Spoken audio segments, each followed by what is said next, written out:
Então, né, imagina o jovem entrando numa festa, né? Então ele vai chegar para a menina para poder tentar conquistar a menina e fala assim: você conhece os afluentes do rio Amazonas? Pô, tremendo, né? Ele vai ser o rei da festa. Não é. Né? Pico da Neblina, a altura do Pico da Neblina, qual é o maior pico do Brasil, qual é a altura, qual é isso. Desculpa, gente, não é interessante. É bom saber, mas dizer que é aquela matéria que você fica, né, estupefado quando você assiste, não é.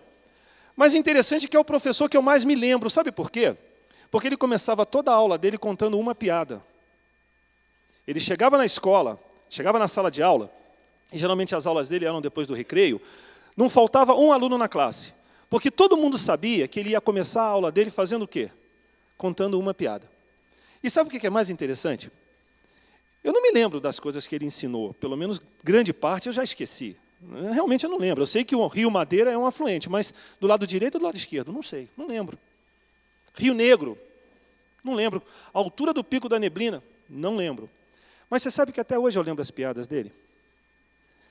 Aí eu fiquei pensando o seguinte: puxa, por que eu me lembro das piadas, mas eu não lembro das outras informações? Porque a piada era um assunto que me interessava. Eu me interessava em ouvir. Eu achava graça, e depois eu queria contar para os outros. Olha que coisa interessante. Eu saía da sala de aula, ia aos alunos de outras classes, né, e contava a piada que o meu professor contou na sala de aula. E até hoje eu lembro de algumas piadas dele. Então, eu acho que isso está muito relacionado também ao seu interesse, aquilo que você vai ouvir. Porque se você não tiver interesse, eu acho que eu posso chegar com audiovisual, teatrinho, mas eu não sei, eu acho que talvez não vai impactar vocês. Então, isso está muito mais voltado para vocês do que talvez na minha capacidade de comunicação, que é muito importante. Porque se o comunicador não tem capacidade de se comunicar, rapidamente ele perde o quê? O interesse do público. E se o público não se interessa por aquilo que ele tem a dizer, ninguém vai prestar atenção. E aí ele não consegue atingir o seu objetivo. Por isso que eu falei que eu preciso da ajuda de vocês. Porque se vocês não tiverem atenção no culto de hoje, quando vocês saírem lá fora, vão perguntar o que o pastor Luiz pregou. Vocês vão dizer o quê? Não sei. Então, abram suas Bíblias, por favor, em Lucas, capítulo 24. É o último capítulo de Lucas, 24. Nós vamos falar um pouquinho só, prometo para vocês que hoje vai ser um pouquinho só, sobre o caminho de Emaús. Amém? Então nós vamos falar sobre o quê? Caminho de Emaús. Bom, se depois vocês não lembrarem do Emaús, pelo menos vocês lembram de duas coisas, que era o caminho e que estava no último capítulo de Lucas. Amém? Aí vocês vão lá no último capítulo de Lucas. Ah, o pastor falou sobre o caminho de Emaús. Tá bom? Caminho de Emaús. Eu vou tirar meu óculos para poder fazer a leitura. Eu sou ao contrário de alguns, né, que colocam óculos para ler. Eu tiro. Vê que bênção? Capítulo 24, versículo 13. Diz assim: nesse mesmo dia, iam dois deles, dois discípulos de Jesus, para uma aldeia chamada Emaús, que distava de Jerusalém 60 estádios. Eu li alguma coisa a respeito, é mais ou menos 10, 11 quilômetros aproximadamente. Talvez umas 2 horas, pouco mais de caminhada. E iam comentando entre si tudo aquilo que havia sucedido. Enquanto assim comentavam e discutiam, o próprio Jesus se aproximou e ia com eles. Mas os olhos deles estavam como que fechados, de sorte que não o reconheceram. Eram dois discípulos de Jesus. Jesus se aproximou dele aqui depois da ressurreição, mas eles não o reconheceram. Então ele lhes perguntou: que palavras são estas que caminhando trocai entre vós? Eles então pararam tristes. E um deles, chamado Cleopas, respondeu-lhes: és tu o único peregrino em Jerusalém que não soube das coisas que nela têm sucedido nesses dias? Ao que ele lhes perguntou: quais? Disseram-lhe: as que dizem a respeito de Jesus, o Nazareno, que foi profeta, poderoso em obras e palavras diante de Deus e de todo o povo, e como os principais sacerdotes e as nossas autoridades o entregaram para ser condenado à morte e o crucificaram. Ora, nós esperávamos, olha o tempo do verbo, hein? Nós esperávamos que fosse ele quem havia de remir Israel. E, além de tudo isso, e já hoje o terceiro dia, desde que essas coisas aconteceram. Verdade é também que algumas mulheres do nosso meio nos encheram de espanto, pois foram de madrugada ao sepulcro, e não achando o corpo dele, voltaram declarando que tinham tido uma visão de anjos, que diziam que ele estava vivo. Além disso, alguns dos que estavam conosco foram ao sepulcro, e acharam ser assim como as mulheres haviam dito. A ele, porém, não o viram. Então ele lhes disse: ó nécios, e tardos de coração para credes tudo o que os profetas disseram. Porventura, não importava que o Cristo padecesse essas coisas e entrasse na sua glória? Verso 27. E começando por Moisés e por todos os profetas, explicou-lhes o que dele se achava em todas as Escrituras. Até aqui. O que nós vemos aqui foi o acontecimento mais importante da história da era cristã. Porque aqueles homens estavam em Jerusalém para a festa da Páscoa, justamente na festa em que Jesus Cristo foi crucificado.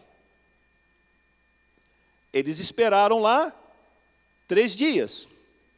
E vendo que nada acontecia, o que fizeram? Provavelmente pegaram o caminho de Emaús, porque se dirigiam provavelmente para a terra da onde eram os seus ancestrais, seus pais, seus parentes. Eu acredito e arrisco dizer que talvez eles tenham largado a sua vida, a vida que eles levavam, para seguir a Jesus. Porque eles sabiam das promessas, eles conheciam as promessas de Jesus, eles tinham expectativas naquilo que Jesus ministrava e naquilo que Jesus prometia enquanto ministrava a palavra de Deus. Porque eles disseram aqui que eles esperavam, inclusive, que Jesus fosse o quê? O libertador. Só que apesar de escutar Jesus durante algum tempo, eu não posso dizer se foram 3 anos, se foram 2, se foi 1 ano, se foi alguns meses, na verdade, eles ouviam, mas eles não tinham o entendimento daquilo que Jesus ministrava. A ponto de, no verso 27, Jesus ter que começar a ensinar tudo de novo, começando por quem? Por Moisés, desde o começo. Vem cá. Ó, vamos começar de novo, porque até aqui vocês não entenderam nada. Vocês não entenderam nada do que aconteceu, do que estava para acontecer e do que tinha que acontecer. Vocês não entenderam absolutamente nada. Vamos começar tudo de novo. Vamos começar agora da maneira certa, porque eu preciso abrir o entendimento de vocês para que vocês saibam que tudo o que aconteceu, aconteceu porque tinha um... Repete comigo, aconteceu porque tinha um... Então repita de novo, aconteceu porque tinha um propósito. Agora vocês podem falar todos juntos para mim ouvir? Aconteceu porque tinha um propósito. As coisas com Deus e as coisas relacionadas em nossa vida, quando Deus está em nossa vida, tudo o que acontece tem um propósito. É bom quando isso acontece, quando você está vivendo um momento de alta na sua vida, seja ela emocional, profissional, financeira, mas isso também é verdade quando você está vivendo um tempo na sua vida onde nem tudo isso está da maneira como você gostaria. Porque a nossa vida, ela é como uma onda de... Aquelas ondas que a gente vê de rádio, né, que fazem... Eu não sei como é que chama essas ondas aqui, se alguém quiser me ajudar, mas elas fazem assim, né? Vocês mostram lá no gráfico, elas ficam desse jeito. Oi? Pronto, pronto. Aquelas ondas aí. Fica lá, ó. Vai para cima e vai para baixo, vai para cima e vai para baixo, vai para cima e vai para baixo. E a nossa vida é assim também. Tem hora que nós estamos aqui em cima E tem horas que emocionalmente nós estamos aqui embaixo. Tem horas que financeiramente nós estamos aqui embaixo. Tem horas que emocionalmente e de saúde nós estamos aqui embaixo. Mas nós temos que entender que quando nós estamos aqui embaixo, qual é o próximo passo? É subir de novo. Então, quando você estiver percebendo que você está começando a entrar numa descendente, sabe o que você faz? Acelera o carrinho. Já viu isso? Acelera o carrinho, porque aí ele desce e sobe mais rápido. E você passa aquele trecho de vale ali mais curto. Você sabendo que o próximo passo vai te levar novamente para uma área na sua vida onde você vai estar sentindo mais conforto, e aí quando eu falo conforto, não estou me referindo só à parte financeira, estou me referindo à sua vida pessoal. Quando você sabe que você está a caminho de atingir uma situação de maior conforto, amigo, você consegue ter forças para passar justamente pelo vale. Se você fizer uma caminhada daqui para qualquer lugar, você vai perceber que vai ter hora que você vai subir. Ó, se você for daqui da Domingos de Moraes, você sobe.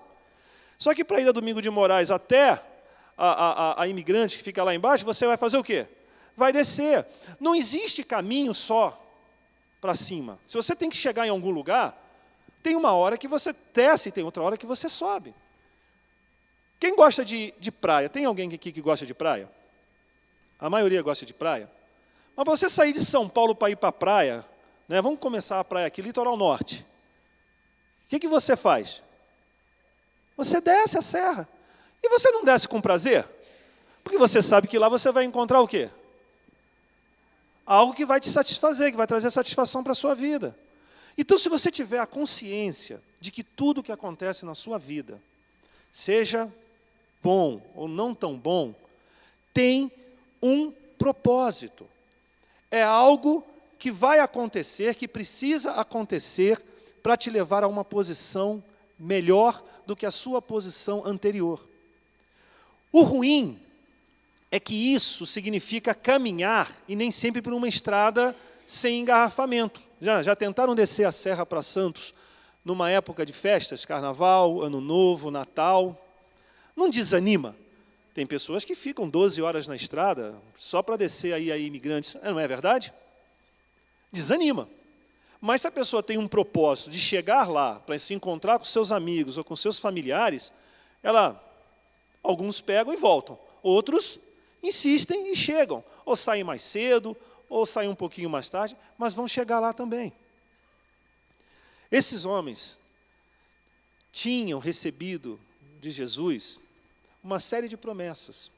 Porque Jesus, quando ministrava, ele prometia a terra prometida, né, o céu, ele prometia que as coisas que iam acontecer, que iam suceder, e de repente eles se deparam com o quê? Com a morte daqueles que seria para eles o quê? O libertador. Eles tinham colocado as esperanças deles em Jesus Cristo. E num determinado momento, o que aconteceu? Jesus Cristo agora está morto. E aí eles tinham aquele fio de esperança. Não, mas ele disse que alguma coisa aconteceria depois de 3 dias. Vamos esperar esses 3 dias, porque alguma coisa vai acontecer. E aí passaram-se os 3 dias e parece que a situação permaneceu imutável. E aí vem a decepção.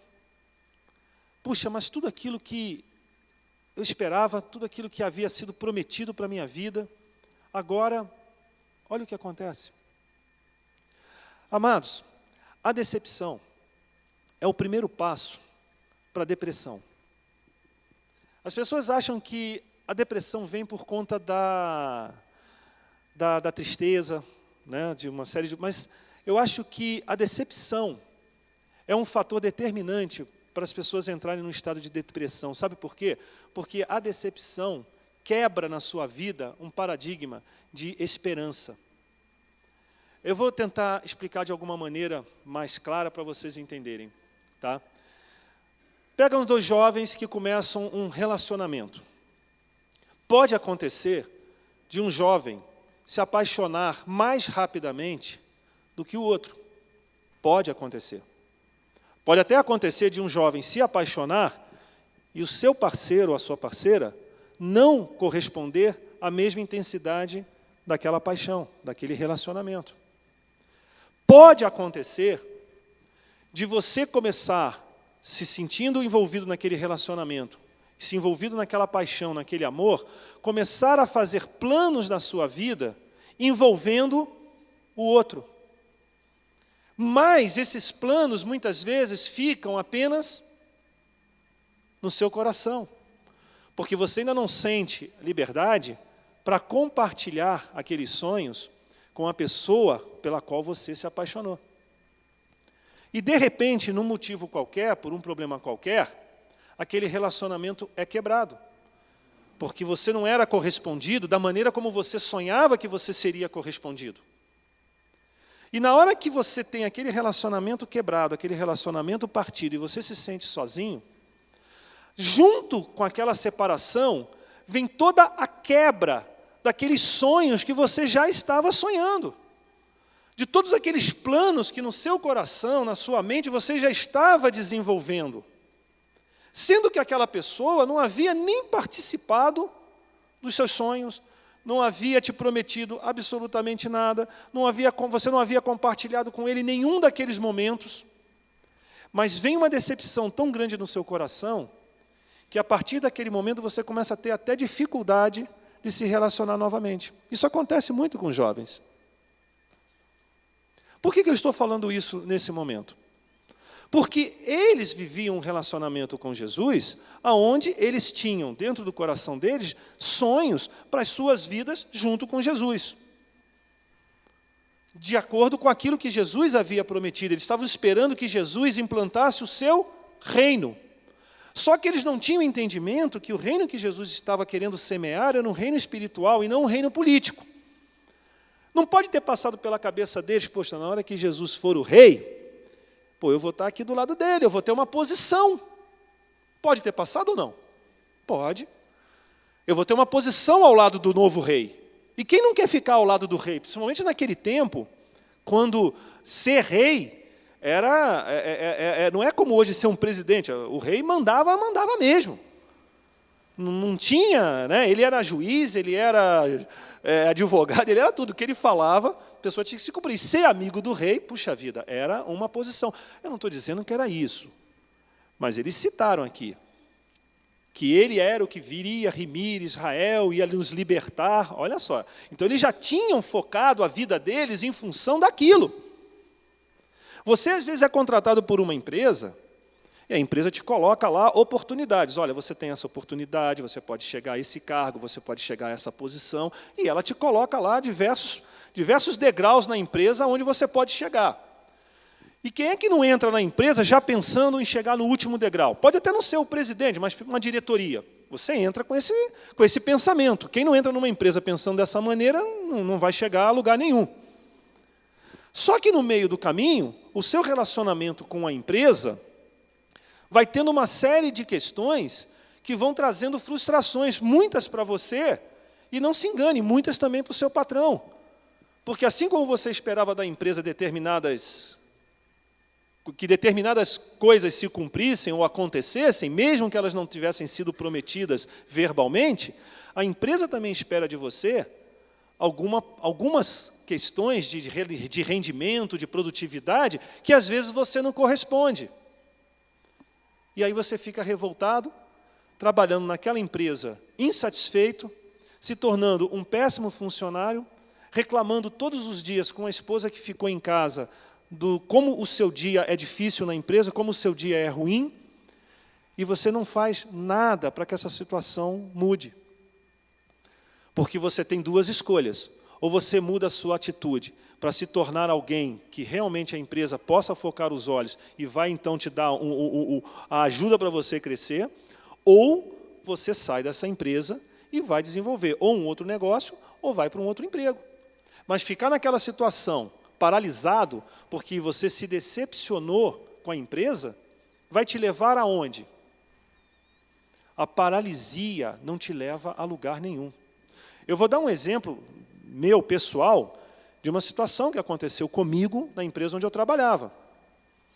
Que eu consegui fazer que, com uma decepção, me desse disposição e ânimo para buscar uma coisa melhor, no sentido de mostrar, já que eles não me valorizam como eu acho que eles deveriam me valorizar, eu vou mostrar que eu posso ser melhor do que isso que eles acham que eu sou.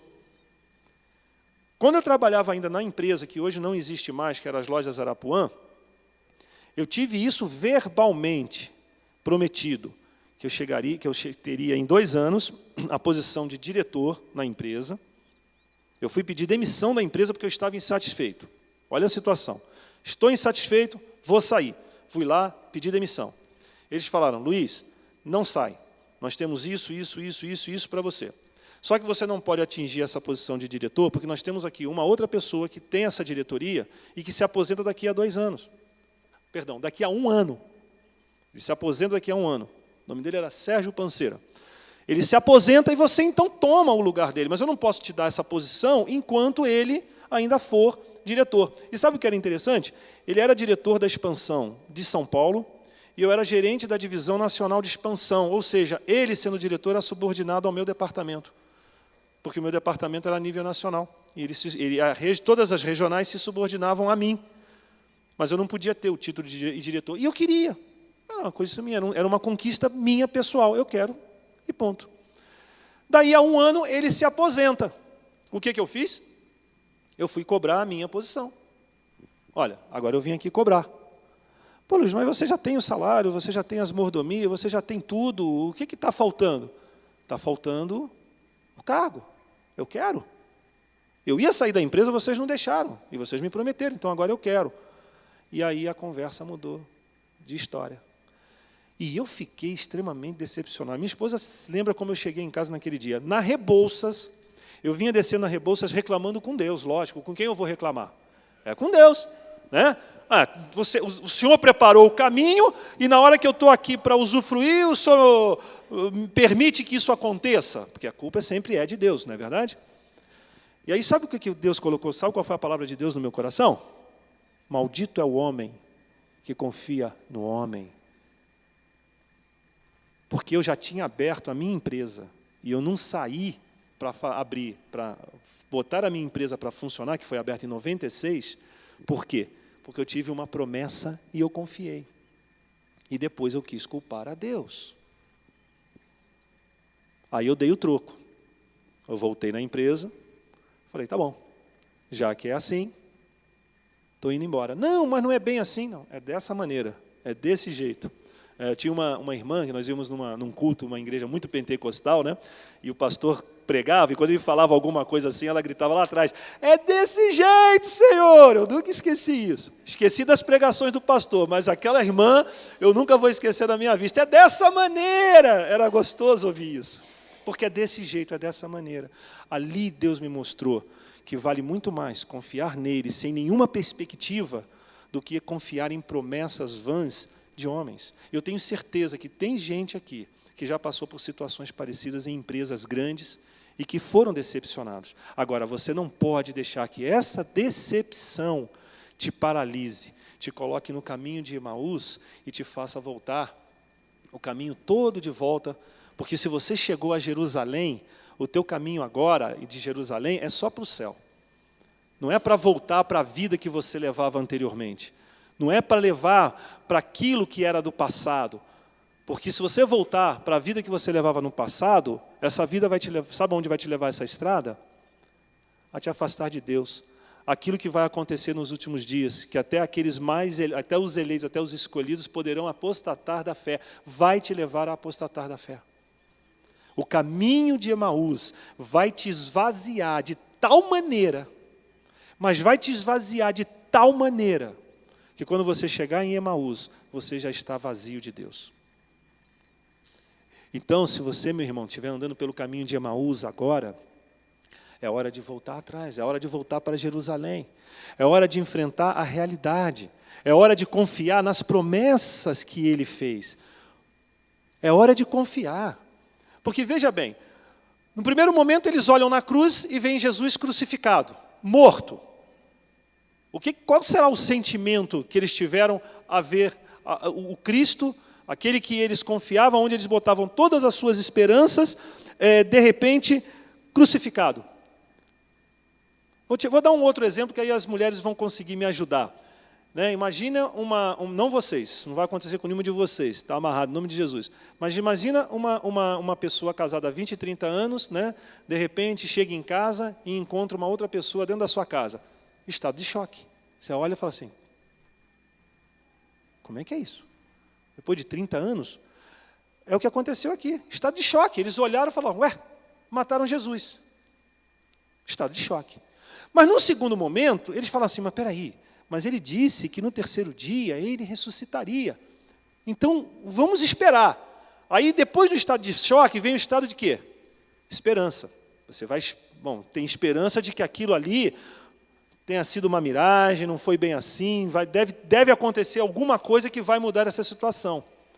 Quando você percebe que não vai mudar, aí vem a decepção. Aí vem a decepção. Então, o estado de choque pode trazer esperança, mas se aquela esperança não for correspondida dentro de um determinado limite de tempo, vem a decepção, porque aí você diz, não vai ter jeito mais. E essa decepção é que traz para o seu coração esse desejo de se afastar daquilo que te decepcionou. Então, se você foi se decepcionado na igreja por algum motivo, você tem aquele sentimento de se afastar da igreja, porque você não quer viver aquela decepção novamente.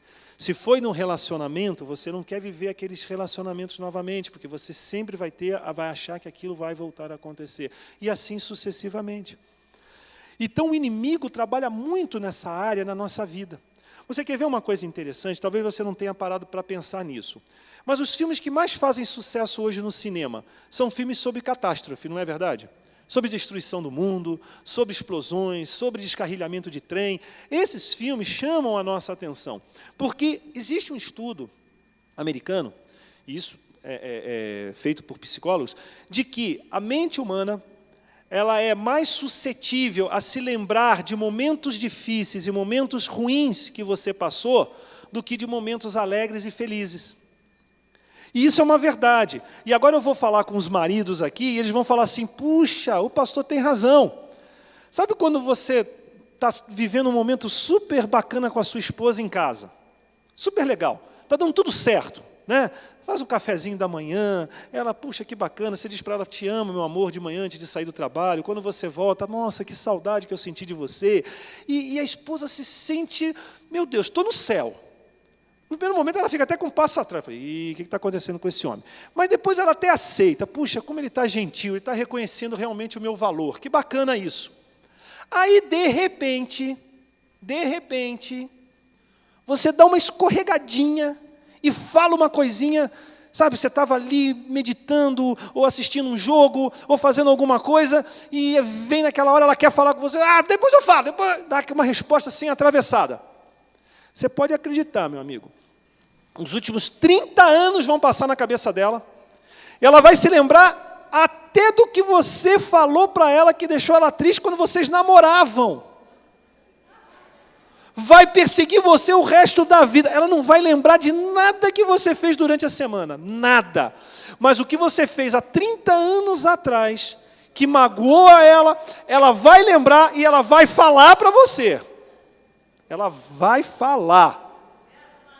É desse jeito mesmo. Não tem jeito. A mente humana, isso não é uma coisa proposital, é porque a mente humana, ela tem mais facilidade de se lembrar de momentos difíceis, de momentos de dificuldade, de momentos ruins, do que de momentos felizes. Então ela não vai se lembrar do que você passou aquela semana fazendo por ela. Ela não vai lembrar que você pegou a sua esposa, você levou para Cancún, que você preparar um jantar na beira da piscina, todo mundo passava para o restaurante e ficava olhando o que está acontecendo na beira da piscina, que aqueles dois estão jantando sozinhos lá, com metre, comendo lagosta, o que está acontecendo ali? Aí você sai do jantar, você entra no quarto, o quarto está cheio de pétalas de flores assim, no meio do caminho. Aí você já entra pelas pétalas de flores. Aí você olha a cama está toda enfeitada, com 2 cisnes, um cisne macho, um cisne fêmea, formando um coração. Eu tenho tudo isso em foto, amado. Tenho tudo isso em foto. Eu tenho tudo em foto. A coisa mais linda do mundo. Aí no dia seguinte você diz, não vou comprar isso aí não. Isso aí é que uma besteira dessa. já fica de cara emburrada porque não quis comprar a caneca escrito Cancún. Lá se foi o jantar por água abaixo. Tá bom, compra a caneca. Ah, mozinho. É assim. A mente da gente é difícil guardar os momentos bons. Era bom se a gente pudesse anotar e de vez em quando falar dos momentos bacanas que a gente vive na nossa vida. Porque tem muito momento feliz, tem muito momento alegre, junto com os amigos. Mas você é capaz de lembrar de algo que aconteceu há 30 anos, de um amigo que um amigo fez com você, que te chateou e que te decepcionou, e não se lembrar de algo bom que ele fez há uma semana atrás. A nossa mente é dessa maneira. Então a gente vai para o caminho de Emaús com muita facilidade, principalmente na área da decepção. Porque nós somos muito melindrosos e nós nos decepcionamos com muita facilidade. Eu não sei se eu já contei isso aqui, mas, por exemplo, eu tive um caso que é real, que aconteceu comigo, de uma irmã que uns 12 anos, ela veio num culto e me viu lá no culto, e ela veio me pedir perdão. E eu perguntei para ela, mas por que você está me pedindo perdão? Porque durante 12 anos eu odiei o Senhor. Eu fiquei em estado de choque, porque eu não sabia o que eu tinha feito para ela. Minha esposa estava do meu lado. Sabe o que eu tinha feito para ela? Eu tinha pregado numa noite, ela tinha levado familiares para assistir, diz ela que o culto foi uma bênção, que foi maravilhoso, que os parentes que foram aceitaram Jesus naquela noite, e que quando a gente foi embora, como ela tinha tirado carteira há pouco tempo, ela disse que ela estava com o carro assim na rua tentando manobrar. E ela reconheceu que ela ficou muito tempo tentando manobrar, e eu estava vindo, querendo passar. Então, num determinado momento, o que eu fiz? Buzinei. Aí, um dos parentes que estava no carro falou, o teu pastor que está impaciente aí, querendo passar. Pronto. 12 anos de mágoa. 12 anos me odiando, me detestando, porque eu buzinei. Como a gente é melindroso, ela não se lembrou. Ela nesse dia veio falar, o culto foi bom, meus parentes aceitaram Jesus, mas ela só se lembrava da buzina. Durante 12 anos, ela só se lembrou da buzina, a buzina lá na cabeça dela. Porque nós somos assim. Nós somos mais suscetíveis a lembrar das coisas ruins do que das coisas boas. E aí, lá ia esses dois pela estrada de Emaús, dizendo, no versículo 21, ora, nós esperávamos que fosse ele quem havia de remir a Israel. Mas eles esperavam que tipo de remissão? Vocês sabem. Vocês estudam história, vocês sabem. Porque eles esperavam que Jesus fosse um general que levantasse um exército para lutar contra os romanos. Era isso que eles esperavam. Alguém tem dúvida? Era essa remissão que eles esperavam. Jesus vai trazer um exército e vai destruir os romanos e vai conquistar essa terra para nós. E eu vou estar do lado do rei. Eles esperavam isso, mas eles perguntaram para Jesus se era isso que Jesus ia fazer. Jesus, você vai trazer um exército aí? De onde vão vir esses homens? De onde vão vir esse exército? Vai ser os segundos filhos? Vai ser o exército, sabe? Vai ser aquele exército lá de eunuco, lá da Talice? Vai ser quem? Eu estou falando de um filme que está passando aí, uma série chamada Game of Thrones. Eu assisto. E aí, eles não perguntaram para Jesus se ia ser dessa maneira. Mas eles, dentro do coração deles, na mente deles, eles focaram um estado ideal das coisas. E aquela situação ideal que eles imaginaram, de repente eles viram aquilo se esvair, foi por água abaixo. Mas Jesus não estava decepcionando, porque Jesus nunca tinha prometido esse tipo de coisa. Aí eu queria que agora você refletisse um pouquinho como você está hoje. Como está a sua vida hoje. O que você está passando hoje, na sua área emocional, na sua área financeira, familiar? Como está a sua vida nessas áreas? Saúde? Como está a sua vida nessas áreas? O que você esperava, como você esperava se encontrar hoje? Qual era a sua visão ideal? Qual seria a situação ideal para a sua vida? Como você estaria hoje para você estar dizendo assim, eu estou em paz, está tudo do jeito que eu sonhei. Como seria isso hoje? E compara isso como está a sua vida hoje. E aí você vê, se nesse meio tempo, se houver uma divergência muito grande entre o estado que você gostaria de estar e como você realmente está, você vê nesse meio tempo se você está culpando alguém por isso, se você está culpando alguma empresa por isso, se você está culpando a igreja por isso, se você está culpando o próprio Senhor Jesus por isso.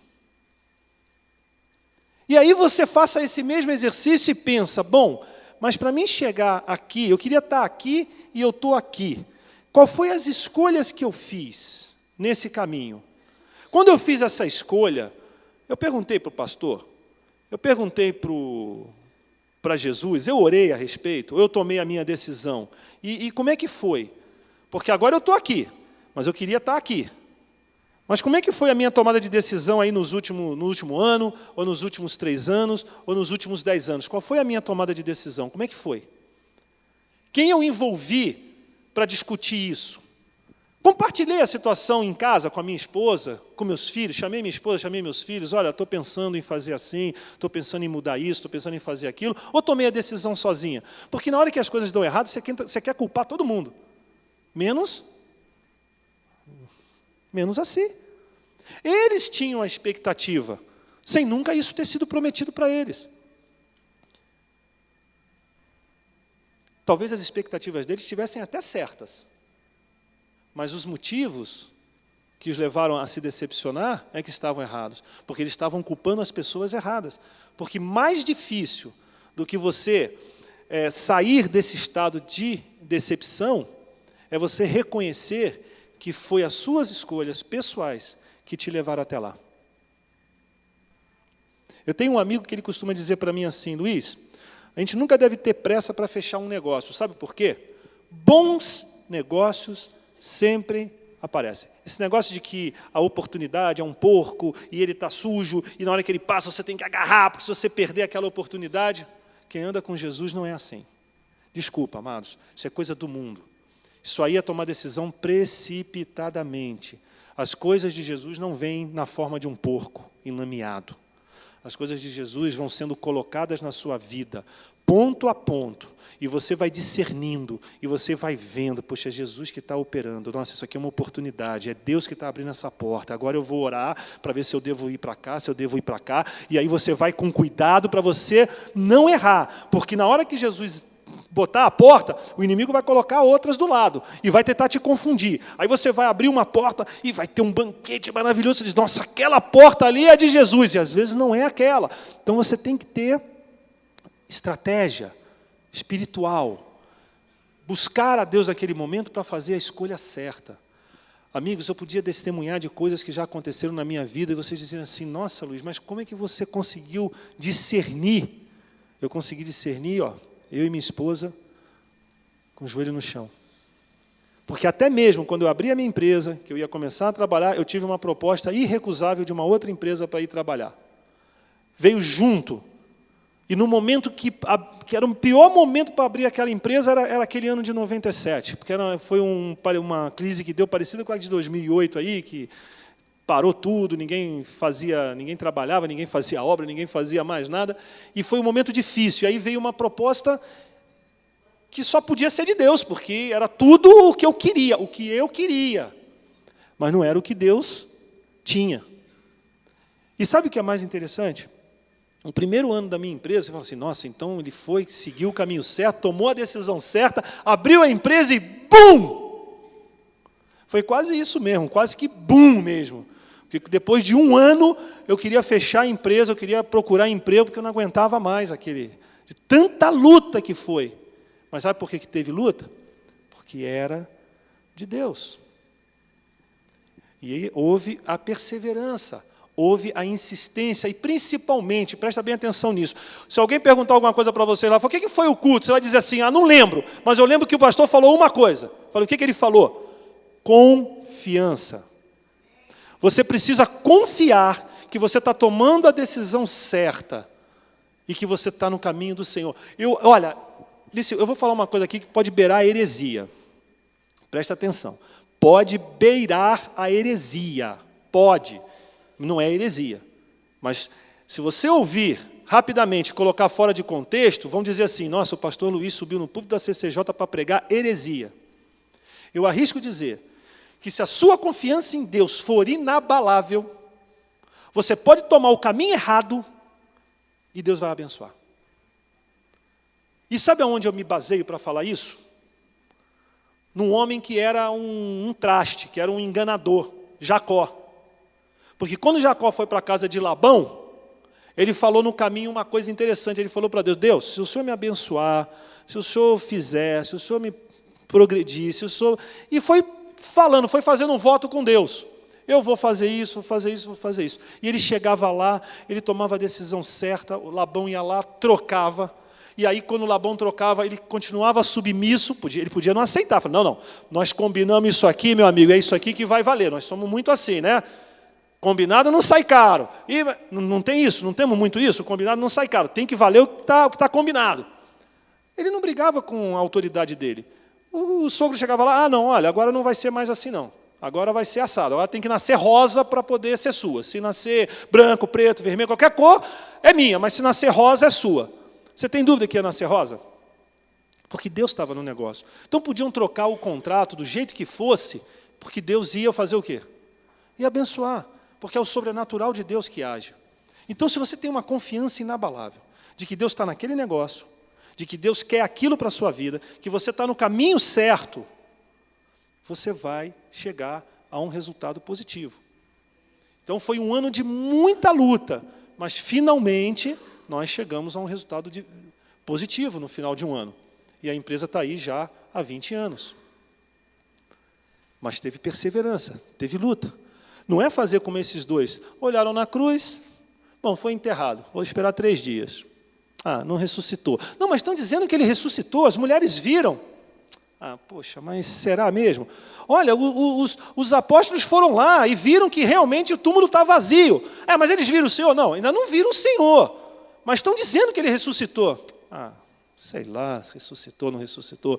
É, fulano, vamos embora, vamos lá, vamos voltar para Emaús. Desistiram. A bênção estava em Jerusalém, eles estavam indo para Emaús. A bênção na sua vida pode estar numa decisão que você precisa tomar hoje. Quando eu digo tomar a decisão, definir um caminho na sua vida.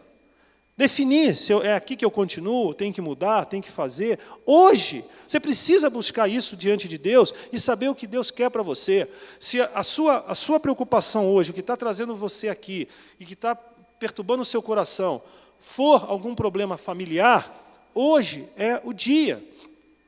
O dia talvez de perdão, de pedir de perdão, ou de receber perdão. Se você está aqui hoje buscando alguma coisa para a sua vida profissional, eu separo a financeira da profissional. Tá? Então, na vida profissional, hoje Deus pode te dar essa resposta e te dar o caminho por onde você deve seguir, aonde você vai chegar. Não sair de Jerusalém, não ir para Emaús, mas buscar em Deus qual é o caminho de Deus para a sua vida. Ele pode te dar hoje a solução para a sua vida profissional e para a sua vida financeira, se você precisa tomar uma atitude. Hoje, talvez, seja o dia, se você crer, que Deus pode falar no seu coração e uma decisão que você tem para tomar, na área financeira, seja uma venda, seja uma compra, Deus hoje pode confirmar na sua vida. Mas você precisa crer que Deus está aqui hoje para fazer isso, que a gente não veio aqui só para sentar e escutar o pastor Luiz. Você tem que ter vindo aqui para receber algo de Deus. Você deu a Deus o seu louvor, louvou ao Senhor. Agora você vai buscar em Deus aquilo que você precisa. E Deus é o Deus da nossa paz. É Ele que nos traz paz. E seja a paz de Cristo o árbitro nos nossos corações. Se eu recebo uma posição de Deus para alguma coisa na minha vida e aquilo vem com paz, é um árbitro. É dizendo, olha, é por aí o caminho. Eu queria pedir ao irmão que botasse algumas promessas de Deus aqui, porque, para nós terminarmos, o que aconteceu no versículo 27 que eu chamei a atenção de vocês? Jesus teve que começar a fazer o quê?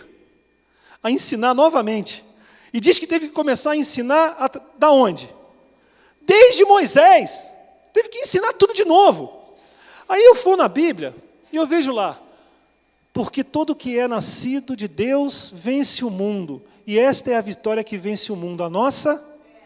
Jesus vence o mundo. Será que eu não posso vencer a arrogância do meu chefe? Será que eu não posso convencer a minha esposa de que realmente eu sou a pessoa certa na vida dela? Será que eu não... Se vence o mundo, vende a tudo. Vai passando, pode passar a próxima. E o Senhor vosso Deus é o que vai conosco e peleja por vós contra vossos inimigos para vos salvar. Você está passando uma dificuldade, uma luta? Quem é que vai pelejar por você?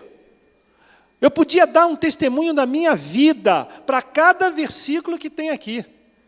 E mostrar que isso aqui é vivo e eficaz, porque eu vivi isso, eu vivi essa promessa. Eu vou só no versículo anterior, deixa esse aqui por enquanto. No versículo anterior, só para você ter uma ideia, um dos motivos que estava me levando a pedir demissão da Arapuã era um diretor que tinham colocado sobre o meu departamento chamado Marcelo, e eu não o suportava. Pastor, é pecado, você tem que amar. Pois é, mas eu não o suportava. E sabe o que Deus fez comigo? Um dia, mandou que eu fosse na sala do Marcelo e pedisse perdão ao Marcelo, porque como eu era do departamento técnico e ele do departamento comercial, ele não entendia nada de obra, de reforma, de nada. Então, tudo que ele me pedia para fazer, eu dizia que não dava para fazer, só para não fazer do jeito que ele pediu. Era uma picuinha. Falei assim, você não é o bonzão? Vai lá e faz. Você não é o cara? Vai lá e faz. Mas eu quero fazer desse jeito, não dá. Não, como é que não dá? Não dá. Mas não sei o que, não dá. Quer fazer? Vai lá e faz. Era uma coisa que virou pessoal. E aí Deus fala no meu coração que eu tinha que ir lá pedir perdão para Ele, porque eu estava errado de agir dessa maneira, porque Ele era autoridade. E Deus queria me mostrar alguma coisa. E vocês pensam que eu fui? Eu não fui. Mas eu tinha temor de Deus. E um dia eu estava na sala com um fornecedor, discutindo lá uma situação de uma contratação, ele entra na minha sala. Eu não sei de onde, de repente, eu me levanto e o que eu faço? Aí ele pergunta assim, mas por quê? Porque eu tenho sido isso. Ele começou a rir na minha cara, e eu fiquei assim, um cara de tacho. Você sabe o que aconteceu 3 dias depois? Sabe o que aconteceu 3 dias depois? A empresa trouxe um outro diretor para a empresa, chamado... agora me fugiu o nome dele, me fugiu o nome dele, depois eu lembro. Trouxe para a empresa e ele assumiu um departamento operacional. Aí colocaram a expansão debaixo do departamento operacional, pegaram a logística e... É isso.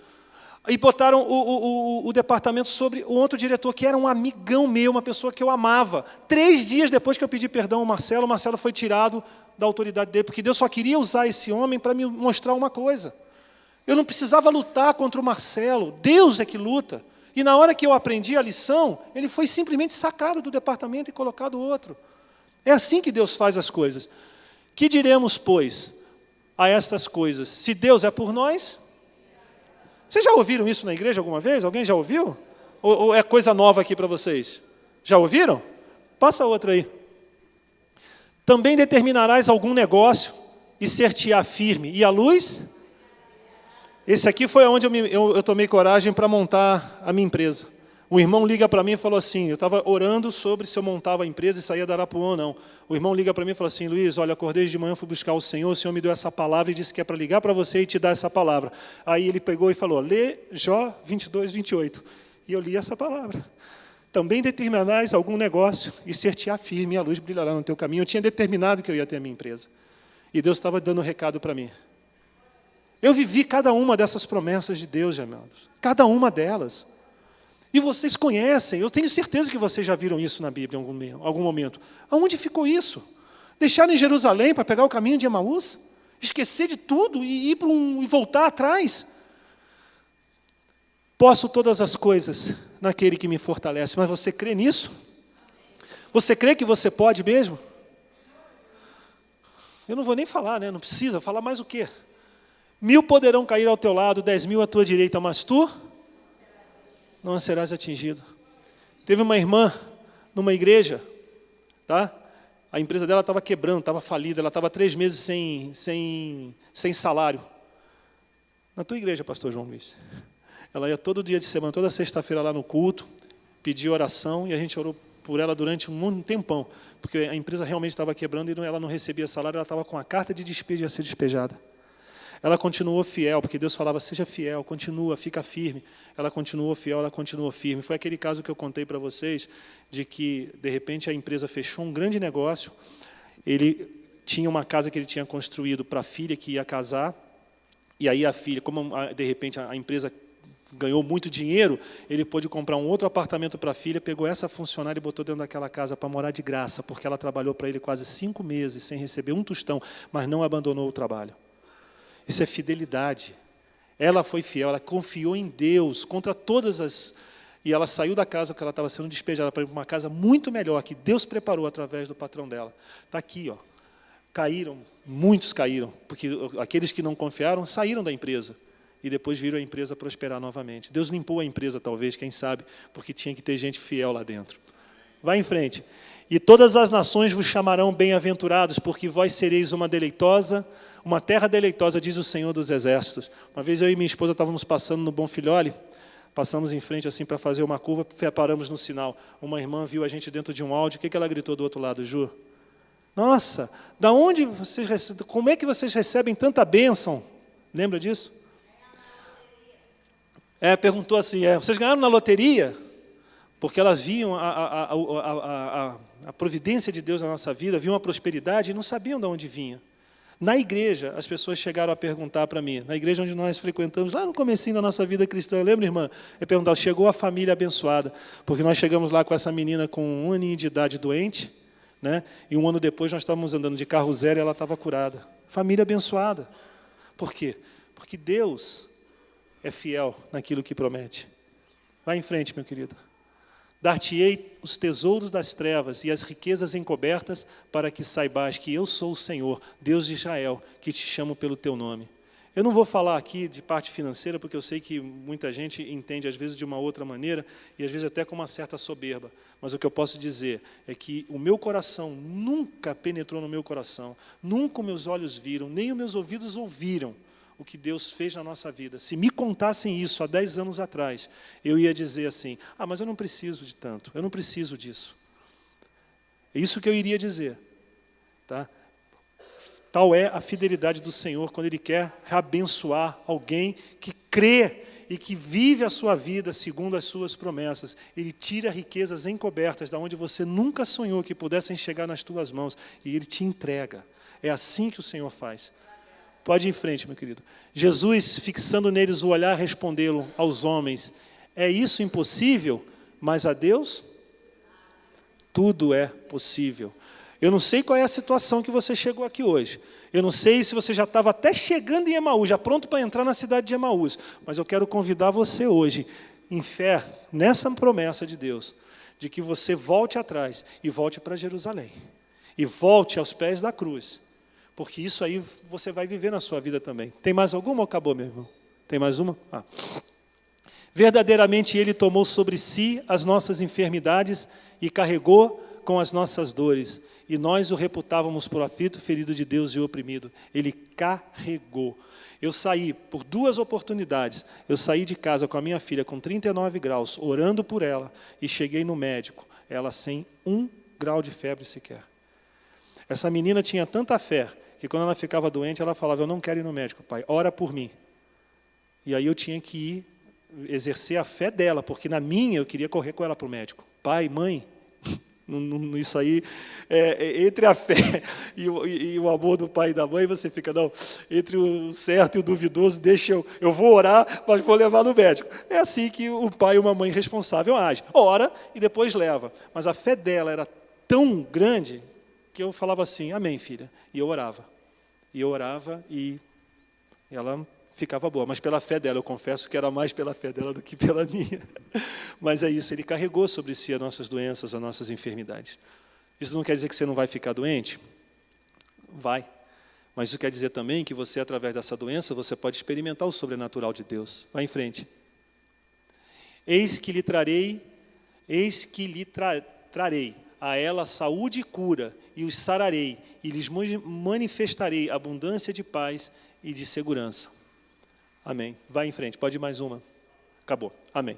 Amados, eu só estou botando essas promessas aqui porque talvez 90% dessas promessas vocês conhecem. 90% dessas promessas vocês já ouviram, já foram ministradas sobre a vida de vocês. Mas quando nós entramos no caminho de Emaús, nós esquecemos das promessas. Nós não nos lembramos que isso aqui é para a nossa vida, é para a sua vida. Poxa, Deus não tem filhos prediletos. Então, ele não pode operar na vida de um e não operar na vida do outro. Ele vai operar na sua vida também. É isso que Deus tem para a nossa vida. Então, eu queria que você agora, em nome de Jesus, ficasse aí na sua mesa.